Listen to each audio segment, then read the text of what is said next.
Olá, sejam todos muito bem-vindos. No vídeo de hoje nós vamos fazer um vídeo normal. Eu sei que vocês estão com saudades daqueles vídeos mais tranquilos de resenha de livros. Então nós vamos falar sobre este livro maravilhoso que a Cristina do Relivrando me enviou, O Drama do Humanismo Ateu, do Henri de Lubac. Já aproveita e já se inscreve no canal da Cristina. Cristina, muito obrigada. Realmente você acertou em cheio, realmente este aqui era o livro que eu estava precisando na minha vida. O Henri de Lubac é um padre e ele tenta investigar nesse livro quais são as causas da morte de Deus. Será que Deus morreu? Se ele morreu, quais foram os responsáveis pela sua morte? E uma vez que Deus esteja morto, será que as pessoas não estão substituindo esta figura do Deus imaginário por outros deuses imaginários? Então ele faz isso a partir da análise de alguns escritores fundamentais, dentre eles o nosso querido Nietzsche, que está aqui na capa abraçando um cavalinho. Por quê? Reza a lenda que Nietzsche tinha sífilis. Tendo sífilis, ele não curou essa sífilis da forma devida, na época não tinha penicilina, e essa sífilis se transformou numa neurosífilis. Então ele ficou louco no final da vida. Mas um pouco antes de entrar em um estágio completo de demência, ele teria visto um cavalinho sendo maltratado ali pelo seu dono, né, batido, aquele jeito de tratar um cavalinho horroroso. Ele teria abraçado esse cavalo, corrido, abraçado, se jogado. E daí, em tese, os espectadores disseram que ouviram ele falar: "Me desculpe, mãe, eu fui um idiota". E depois deste evento, ele teria de fato entrado na demência completa. E é um evento muito parecido com a cena de Crime e Castigo que o Raskolnikov... A gente já tem, inclusive, a resenha de Crime e Castigo aqui, tá? Confere aqui. Então, lá no Crime e Castigo, o Raskolnikov, ele tem um sonho onde um cavalinho estava sendo maltratado da mesma forma, e ele passa mal e tudo mais. E é muito interessante porque, em tese, o Nietzsche não leu Crime e Castigo na sua integridade. A gente não tem muita certeza de qual nível de contato com a obra do Dostoiévski ele tinha. Provavelmente era uma tradução em francês, era uma tradução feita em pedaços. Então ele reproduz essa cena do Crime e Castigo de uma forma muito bonita, de uma forma muito profunda. E a filosofia do Dostoiévski é interpretada por ele de uma forma meio deturpada também. O livro é dividido em 3 partes. Na primeira parte, nós vamos analisar de Feuerbach, Nietzsche a Kierkegaard. Na segunda parte, ele faz uma análise exclusiva do positivismo do Auguste Comte. E na terceira e última fase, ele faz uma análise da filosofia do nosso queridíssimo Dostoiévski. E no vídeo de hoje nós vamos comentar só sobre a primeira parte desse livro, porque senão o vídeo demoraria 3 horas para a gente falar sobre cada uma das partes. Então, se você tem interesse em saber um pouco mais, pegue o seu café, o seu vinho, o seu uísque, fique bastante à vontade. Hoje eu tô tomando uma água, bora lá. O Henri de Lubac começa nos dizendo que a origem provável de todas essas filosofias que falam sobre a morte de Deus é um filósofo alemão idealista chamado de Feuerbach. O Feuerbach é um filósofo que se perde ali nos nossos estudos das histórias, das ideias, porque ele fica meio que à sombra dos seus próprios discípulos. Mas compreender as ideias do Feuerbach é essencial para a gente compreender todas as outras teorias que declaram a morte de Deus. Por quê? Ele foi o primeiro a dizer que Deus é uma projeção da mente humana. Ele foi o primeiro a dizer que nós projetamos essas ideias boas e essas ideias ruins nos nossos deuses. Inclusive o Deus cristão é o pior de todos, porque ele é o mais perfeito de todos, então significa que ele sugou as nossas características boas de uma forma que outros deuses ainda não haviam sugado, nunca na história haviam sugado. Então o Deus do homem, na verdade, deveria ser a humanidade. O homem deveria se dissolver na humanidade. Por consequência, o Deus do homem se torna o próprio homem. A partir do momento em que o Feuerbach diz que o homem se aliena em Deus, então ele é um dos primeiros a usar essa palavra alienação, que depois vai ficar super famosa com Marx. A partir do momento que o homem se aliena em Deus, então ele está se transformando em algo menor do que ele poderia ser. Somente superando essa superstição, essa bobagem, essas coisas inventadas na mente dos homens, é que o homem poderia se desenvolver em todo o seu potencial. O princípio que condensa a verdadeira moral e a verdadeira religião é um só, é a moral altruísta. Por isso que nós devíamos lá, Imagine All the People, amarmos uns aos outros, porque é só isso que importa. O resto é bobagem e é muito interessante o quanto esse é um princípio profundamente cristão e Feuerbach está fazendo isso enquanto ele está renegando o Deus cristão. Bom, o Feuerbach ele influencia vários escritores e vários filósofos, dentre eles o Engels, o Bakunin, que é aquele filósofo anarquista doidaço, lelezão, ele é nível lelé raluca da coisa, certo? Mas ele tem alguns escritos interessantíssimos para a gente compreender a verdadeiramente revolucionária. Ele não tinha papas na língua, ele não estava preocupado com o que iam falar sobre ele, foi preso várias vezes. E um desses textinhos, um opúsculo que se chama Deus e o Estado. Então confiram lá, quando vocês tiverem um tempinho, que vocês vão entender como essa ideia da alienação do homem e Deus funciona na prática. Essa alienação é interessante porque se a gente pegar os deuses pagãos, principalmente os deuses descritos pelo Homero, até dá para começar a imaginar que realmente aqueles deuses eram simplesmente projeções, né? Porque eles eram terríveis, Zeus fazia barbaridades, estava o tempo todo brigando com a sua mulher, Afrodite estava o tempo todo caçando o rolo amoroso e ferrando os homens por causa disso. Mas assim, os deuses monoteístas, o deus monoteísta das religiões monoteístas, é um pouco difícil você, né, vir com essa sacada. Um Deus que é essencialmente bom está sugando algo da humanidade, ou a humanidade é essencialmente boa para projetar esse Deus puramente bom, enfim. Ele também influencia o Carlyle, ele influencia a George Eliot, a escritora de Middlemarch, que é quem traduz a essência das religiões para o francês, ou para o inglês, não sei. Ele também influencia diretamente o Karl Marx. O Karl Marx chama o Feuerbach do seu pai espiritual. Mas o Karl Marx acha que o Feuerbach ainda é muito idealista, ou seja, ele substitui Deus pela humanidade, ele substitui Deus pelo homem, então ele ainda está trabalhando no campo das ideias. E como Marx tem aquela frase famosa, né, que nós deveríamos, até aqui os filósofos filosofaram sobre o mundo, interpretaram o mundo, a partir de agora nós vamos mudar o mundo. Então, como ele quer essa praxis, ele quer essa ação, ele desenvolve a ideia da alienação, mas agora no campo social. É por isso que o Marx rejeita tudo que existe do homem abstrato na filosofia do Feuerbach. Ele retira tudo que tem de místico na essência humana e só sobra a matéria. Nesse sentido, a humanidade precisa abolir o Estado, assim como a religião, e o indivíduo ele vai ser dissolvido não mais na humanidade, mas sim na vida social. Então não pode existir mais diferença entre o público e o privado naquela utopia comunista, e eu sempre recomendo a leitura do livro Utopia, do Thomas More, São Thomas More, canonizado depois de ter se recusado a jurar fidelidade à nova igreja do rei Henrique VI, mas ele escreve a utopia, e é exatamente naquela utopia do Thomas More que a ideia da dissolução da vida privada na vida social será pautada no marxismo. E depois de Marx, chegamos finalmente à estrelinha do programa, que é o Nietzsche. O Nietzsche absorve completamente a teoria do Feuerbach de alienação, de projeção, e ele diz que Deus é um simples espelho do homem. Só que tem um agravante aí. O Nietzsche, como eu disse para vocês na introdução, ele leu alguma coisa de Dostoiévski. A gente não sabe bem o que ele leu, mas fato é que Crime e Castigo de alguma forma chegou até ele. E lá em Crime e Castigo existe uma teoria desenvolvida pelo Rodia Raskolnikov, que é uma teoria de que existem dois tipos diferentes de pessoa.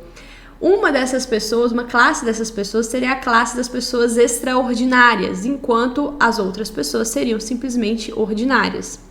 As pessoas extraordinárias, pelo fato de serem extraordinárias, teriam o direito de passar por cima dos costumes, das leis e da moral vigente para fazer o que elas bem entendam, porque elas são extraordinárias. E depois a história lavará a sua honra, e o Rod adora a ideia do Napoleão Bonaparte, que fez horrores, mas que ficou para a história como um grande general, como um grande rei da França.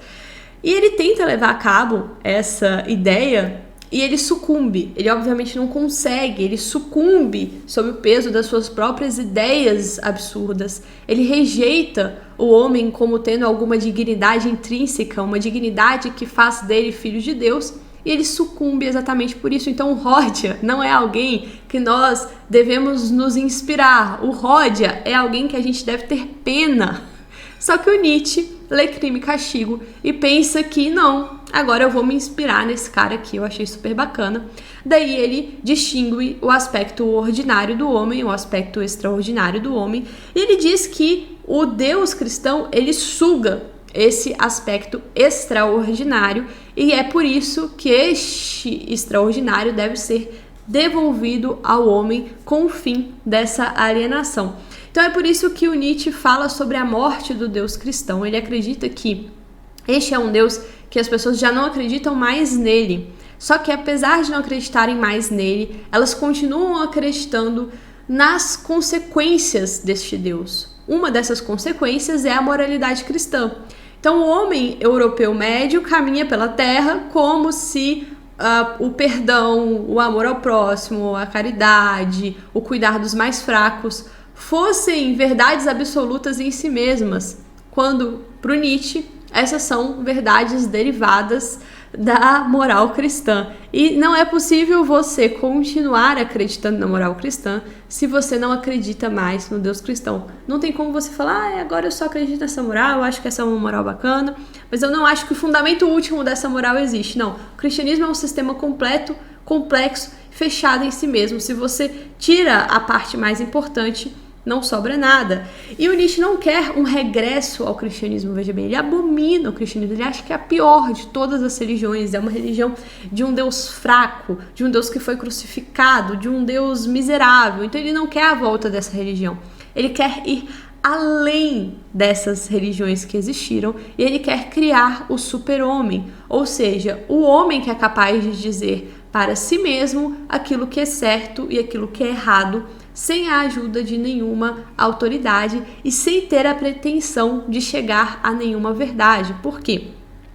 O Nietzsche não acredita também que exista uma só verdade. E ele pergunta às pessoas, porque ele é um escritor provocativo, ele trabalha a partir dessas polêmicas, certo? Ele pergunta, você está disposto a encarar o vazio que surge depois que você reconhece a morte de Deus?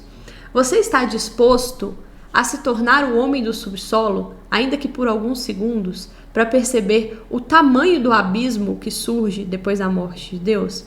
E é por isso também que eu sempre recomendo que vocês leiam Memórias do Subsolo, do Dostoiévski, ou que vocês pelo menos assistam a aula gratuita que eu deixei aqui no canal. Era uma aula inicialmente só da academia, mas eu abri para todo mundo, tamanha é a importância dessa aula sobre o homem no subsolo. Seguindo aqui, nos próximos capítulos, o Henri de Lubbard fará uma comparação entre o Nietzsche e o Kierkegaard. E essa é uma comparação muito interessante. Por quê? O Nietzsche tinha um ódio profundo dos racionalistas, principalmente dos racionalistas franceses, daquelas pessoas que acham que conseguem colocar os homens dentro de pacotinhos herméticos e fechados, dizer o que os homens querem, dizer o que eles não querem, colocar o homem dentro de uma fórmula matemática e a partir daí guiar e moldar toda a sociedade a partir dessas fórmulas matemáticas. Ele tem ojeriza das ciências sociais, dessa tentativa de trazer para o campo humano aquilo que eventualmente a matemática tinha conseguido em seu próprio campo, a física tinha conseguido em seu próprio campo. Ele acha que o racionalismo puro e simples é loucura, até porque a razão, ela não existe por si só. Aquilo que a gente acha que é uma razão, na verdade está condicionada a instintos muito primitivos.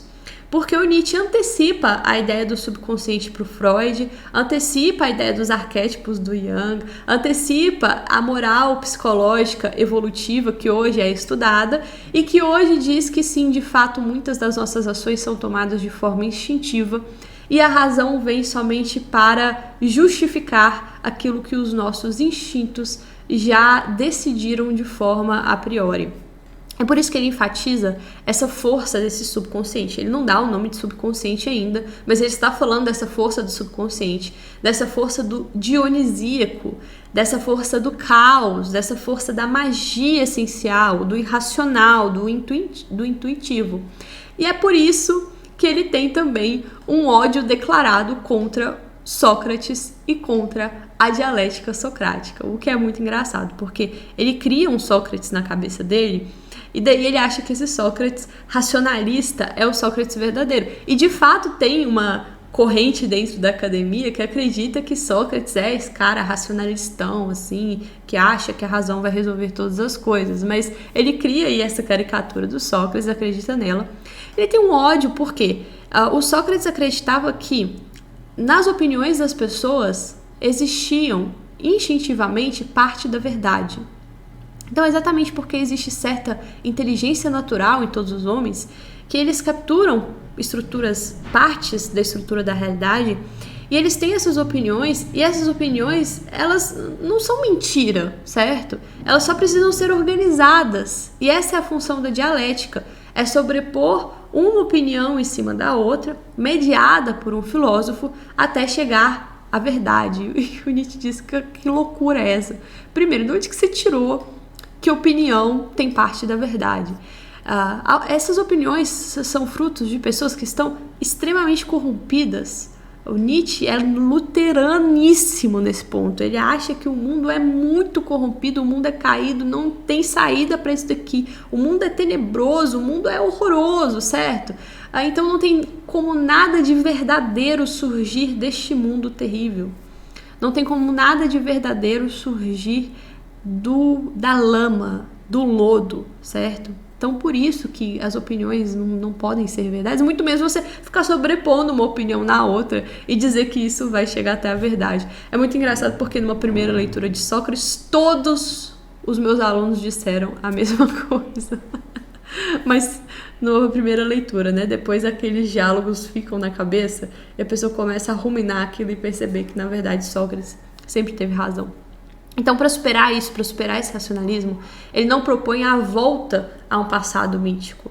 Embora ele reconheça a verdade dos mitos, embora ele reconheça essa força instintiva dos mitos, ele não quer, como o que ele chama de reacionários, a volta desse passado mítico. Ele quer uma superação de tudo que existe aí, de todas as filosofias modernas, desses positivismos, dessas coisas estranhas.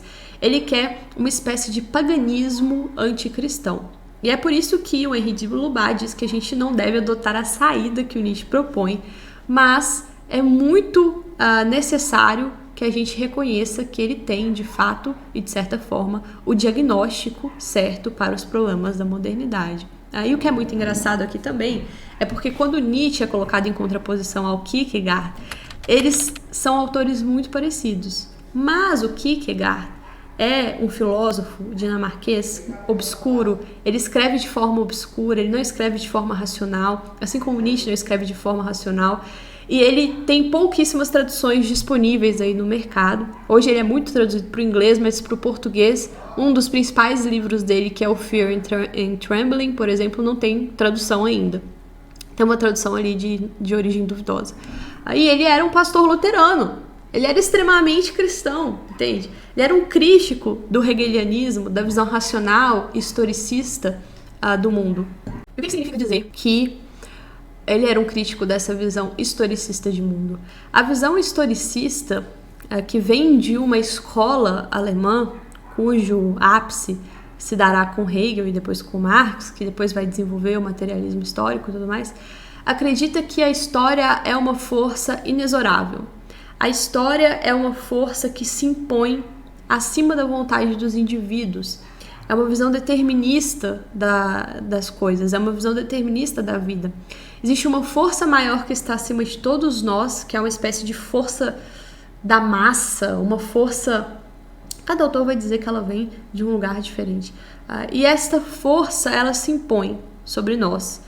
E não há nada que os indivíduos possam fazer por si só para escapar dessa força. Se Napoleão não tivesse nascido, outra pessoa seria Napoleão. Então, a vontade dos indivíduos nessa filosofia historicista, ela é descartada.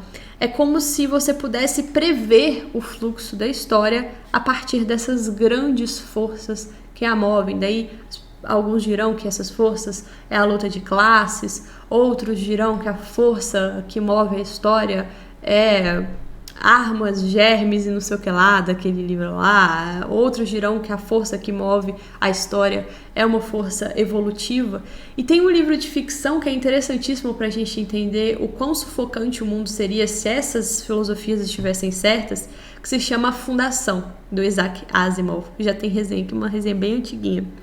Nesse livro, o Isaac Asimov cria um mundo onde um cientista inventou uma fórmula matemática capaz de prever o futuro, porque ele consegue capturar a onda das massas. Ele não consegue capturar o que o indivíduo vai fazer, mas o comportamento das massas, este cientista consegue capturar. E daí ele prevê o fim do Império Galáctico que existia, e ele traça uma manipulação dessas forças para que esta Idade Média, ou essa Idade das Trevas do fim do Império, dure menos do que ela supostamente deveria durar. Então ele tem o poder de mover a história exatamente porque ele sabe quais são as forças que estão por trás da história. E nesse livro é completamente sufocante, porque não importa o que os indivíduos façam, esta fórmula matemática sempre estará acima das forças individuais. Por isso que o Kierkegaard faz as mesmas críticas que o Nietzsche faz a esse racionalismo, a essa pretensão de conhecimento racional. Ele abraça uma teologia negativa e acredita que qualquer tentativa de captura da essência divina será uma pretensão completamente frustrada. Ele acredita também que o cristianismo deve preservar o elemento do escândalo.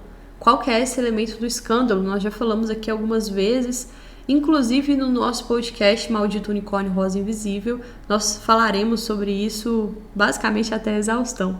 O elemento do escândalo do Cristo crucificado, o escândalo de que Deus se fez homem e foi crucificado, e isso é parte da sua grandeza, e isso que os gentios, que os pagãos não conseguiam compreender, e este escândalo que fez com que a pregação de São Paulo na cidade de Atenas fosse uma pregação frustrada, mas a sua pregação na cidade de Coríntios, que era a cidade mais deturpada, mais vilanizada e mais prostituída do antigo Império Romano, fosse extremamente efetiva, exatamente porque essas pessoas que não estão racionalizadas, elas conseguem capturar este escândalo, que é o escândalo da ressurreição e da crucificação de Deus.